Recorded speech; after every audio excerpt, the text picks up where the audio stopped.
They didn't even call me in. I found out from a campus-wide email. Effective immediately, all ground services will transition to Green Axis Facilities, a proud leader in AI-assisted maintenance solutions. Please join us in welcoming our new sustainability partners. Just like that, my job was gone.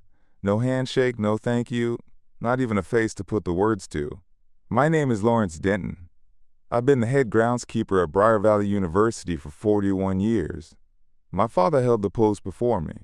My grandfather helped lay the first stone path, back when the place was just a seminary and 2 dorms. 3 generations of Dentons made sure those trees stayed upright, those flowers bloomed every spring, and that the walking paths were cleared before a single student's boots hit them. I was the last. They told me I had aged out of the system. Their students wanted low-carbon landscaping, autonomous irrigation, and drones to monitor soil health. What they didn't want, apparently, was the man who still knew which oak roots snaked under Founders Hall, or how the koi pond overflowed if the rain hit just right, or why the rose bush behind the chapel only bloomed if you turned the soil by hand. I didn't argue. I packed my things into the old green truck with the cracked windshield and the rusted shovel in the back. No one saw me leave. Or so I thought. The next morning, I woke up to a text from Clara. She was a botany student. Always brought me thermos coffee on Wednesdays. She'd ask questions about moss and microclimates like they were sacred things. The text said, they already tore out the east garden. Everything. Even the blue irises. You okay? I stared at the screen. Then I looked out at the plot of land behind my house. 3 acres. Mine. The university never bought it. Tried twice. Lowballed both times. But I held on to it. People thought it was out of nostalgia. It wasn't. That land used to be part of the original estate, before the school was founded. My great-grandfather worked it when it was still wilderness.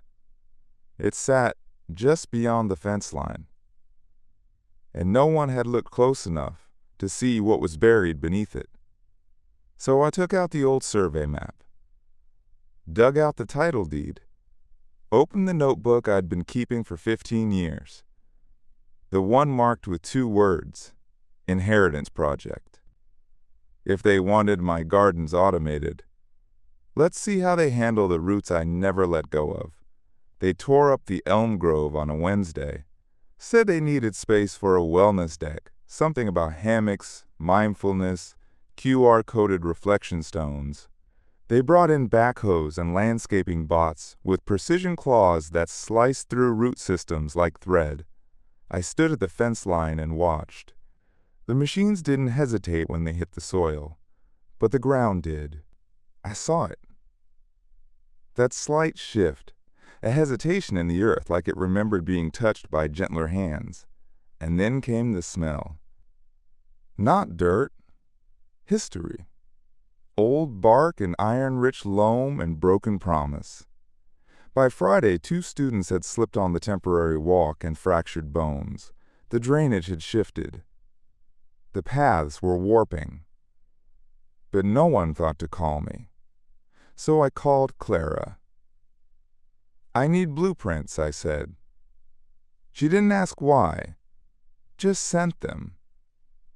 Overlays, expansion plans, budget approvals, and tucked in a footnote on a digital schematic for the new administration annex.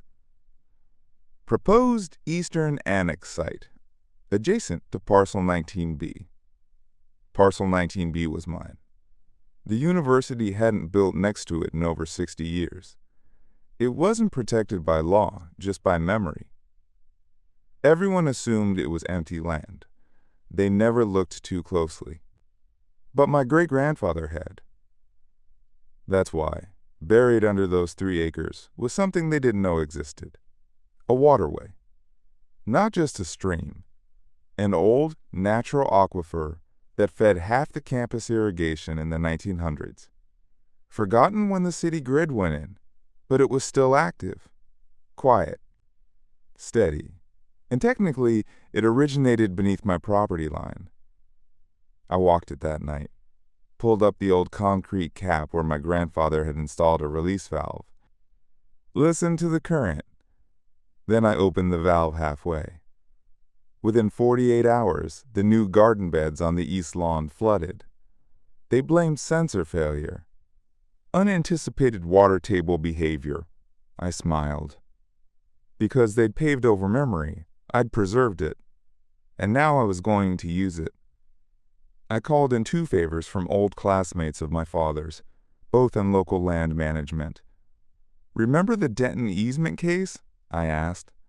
One of them laughed. "Still on file." "Why?" "Because I'm invoking it. And because the university just trespassed on an unregistered environmental buffer.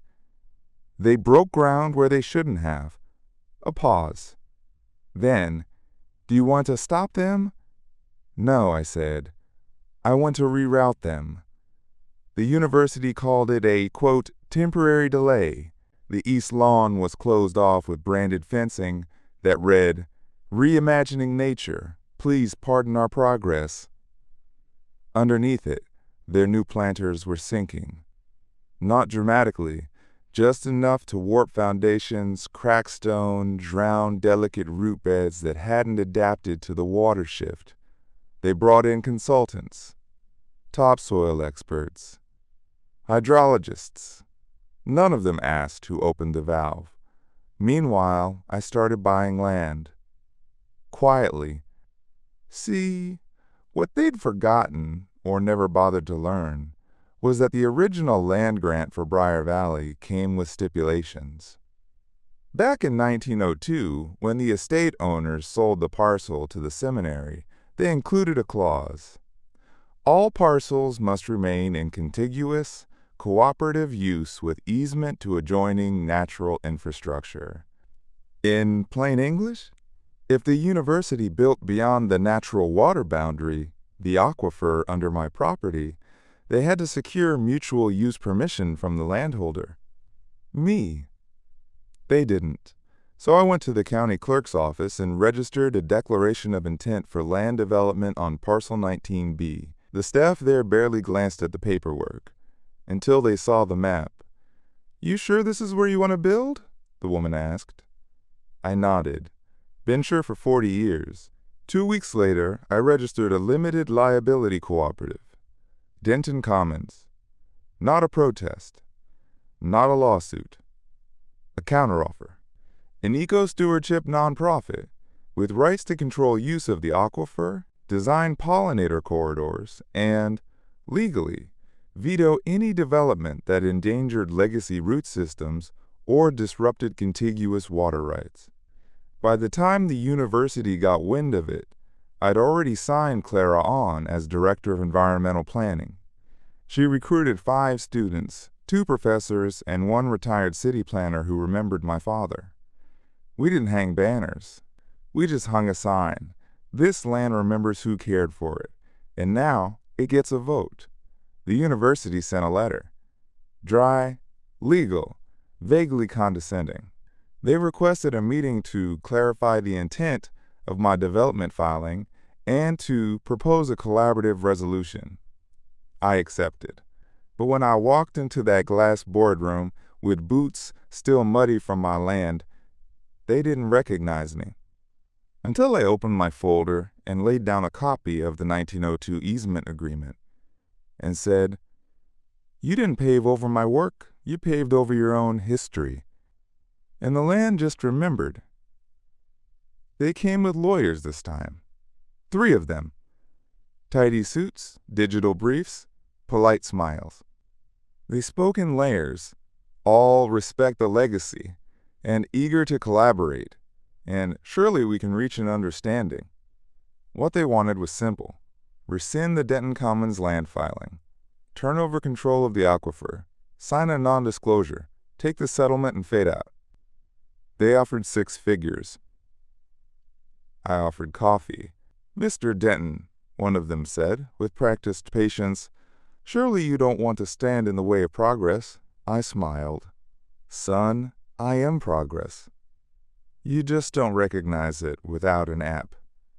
They didn't laugh. After they left, Clara found something. She'd been combing through the university archives, the old ones, not digitized, dusty paper folders in a forgotten basement room.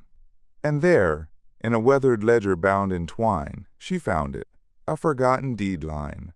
In 1946, during a temporary expansion push after World War II, the university had annexed a thin sliver of property behind the chemistry wing, just 30 yards wide. But it had a condition tied to it, something my grandfather had negotiated himself. No permanent structure may be built within 200 feet of the Denton Water Corridor without formal inspection and seasonal soil review by the Denton family or its representative. It wasn't symbolic. It was binding. The university never challenged it. They'd simply forgotten. Until now. "Do you know what this means?" Clara asked me, voice shaking. "I do. They can't build the new lab." "Nope. They already broke ground last week." "Exactly." The next morning, I filed an injunction. I didn't do it loudly. I just handed the document to the same woman at the county clerk's office who'd processed my land claim. She read it, raised her eyebrows. "You're not trying to win," she said. "No," I told her. "I'm trying to remind them who still knows how to plant something that doesn't rot after 5 years." By the end of the week, the university had halted all construction on the eastern expansion. Clara's inbox was flooded. Students, faculty, even alumni. Some furious, but more curious. And then, something I didn't expect. A donation. $25,000. Anonymous. With a note, "Let the land breathe again." We used it to start work on the Denton restoration plot. Not a garden, a living archive. Native species. Rotational growth beds. Community access.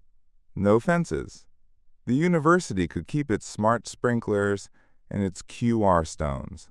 We had roots.